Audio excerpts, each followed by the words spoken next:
اللہ کے بھی دشمن ہے. وَلَقَدْ أَنزَلْنَا إِلَيْكَ آيَاتٍ بَيِّنَاتٍ, اور یقیناً ہم نے آپ کی طرف نشانیاں اتاری, واضح نشانیاں. وَمَا يَكْفُرُ بِهَا إِلَّا الْفَاسِقُونَ, اور نہیں انکار کرتے مگر اس کا نافرمان لوگ. أَوَكُلَّمَا عَاهَدُوا عَهْدًا نَبَذَهُ فَرِيقٌ مِّنْهُمْ, جب بھی انہوں نے کوئی عہد کیا تو اس کو توڑ دیا ان میں سے ایک گروہ نے. جب بھی اللہ کے ساتھ کوئی وعدہ کیا ضرور ان میں سے ایک فریق نے, گروہ نے, ایک بڑے گروہ نے اس وعدے کو توڑا. بل اکثرهم لا یؤمنون, بلکہ اکثر ایمان نہیں لاتے. ولما جاءهم رسول من عند اللہ, اور جب آیا ان کے پاس اللہ کی طرف سے رسول, مصدق لما معهم, تصدیق کرنے والا ہے جو ان کے پاس ہے. نبذ فریق من الذین اوتوا الکتاب, تو پھینک دیا ایک فریق نے اہل کتاب کے, کتاب اللہ وراء ظہورہم, اللہ کی کتاب کو اپنے پیٹھ کے پیچھے. یعنی ان کے گروہ نے کیا کیا, اللہ کے حکم کو, اللہ کی کتاب کو اپنے پیٹھ کے پیچھے پھینک دیا, یعنی انہیں اعراض کیا. کأنہم لا یعلمون, جیسا کہ وہ جانتے ہی نہیں ہیں. واتبعوا ما تتلو الشیاطین علی ملک سلیمان, اب یہاں پہ اللہ تعالیٰ سلیمان علیہ السلام کا ذکر کرتے ہیں اور خاص طور پہ شیطانوں کا ذکر کرتے ہیں. اور انہوں نے پیروی کی, انہوں نے فالو کیا, اوبے کیا اس کی جو شیطان سلیمان علیہ السلام کی بادشاہت میں پڑھتے تھے. یعنی جادو ٹونے میں بھی بہت آگے تھے یہ جو لوگ تھے, یہ جادو کے پیچھے بھی لگے ہوئے تھے, اللہ معاف کرے.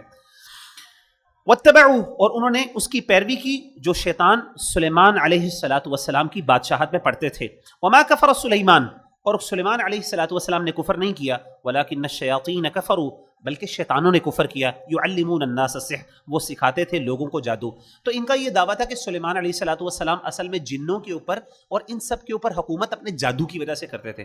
تو اللہ نے کہا انہوں نے اللہ تعالیٰ کے حکم سے وہ حکومت کرتے تھے, جادو نہیں کرتے تھے. جادو تو شیطان آگے کرتے تھے. وما انزل علی الملکین ببابل ہاروت و ماروت, اور جو بابل میں ہاروت اور ماروت دو فرشتوں پر نازل کیا گیا.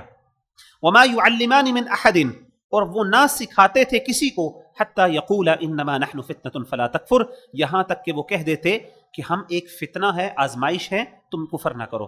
تو اللہ تعالیٰ نے ہاروت اور ماروت کو نازل کیا بابل شہر میں, اور وہاں پہ جا کے ان کی آزمائش کرنے کے لیے, قوم کے لیے, اور ان کو انہوں نے جادو سکھانا شروع کیا, لیکن اس ڈسکلیمر کے ساتھ کہ ہم لوگ جو ہے نا وہ اللہ کی طرف سے آزمائش ہیں, اس کو نہ سیکھو, یہ تمہارے لیے نقصان دہ ہے, اور یہ کفر نہ کرو.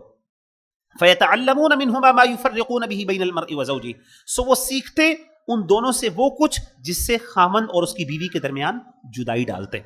اس سے پتہ چلا کہ جادو کے بنیادی آبجیکٹیوز میں سے ایک آبجیکٹیو پتہ کیا ہے, میاں بیوی کے درمیان جدائی ڈالنا. اللہ معاف کرے. تو اس کا مطلب سب سے کارآمد جادو جو ہوتا ہے وہ ہوتا ہے جو میاں بیوی کے درمیان جدائی ڈالتا ہے. اسی سے ایک اور بات بھی پتہ چلی, اس سے پتہ چلی کہ کسی چیز کا صرف انفارمیشن دے دینا, اس کے پروز اینڈ کونس کا بتا دینا کافی نہیں ہوتا, آپ کو ایک قوت کے ساتھ اس کو انفورس کرنا بھی ضروری ہوتا ہے. یعنی مثال کے طور پہ اگر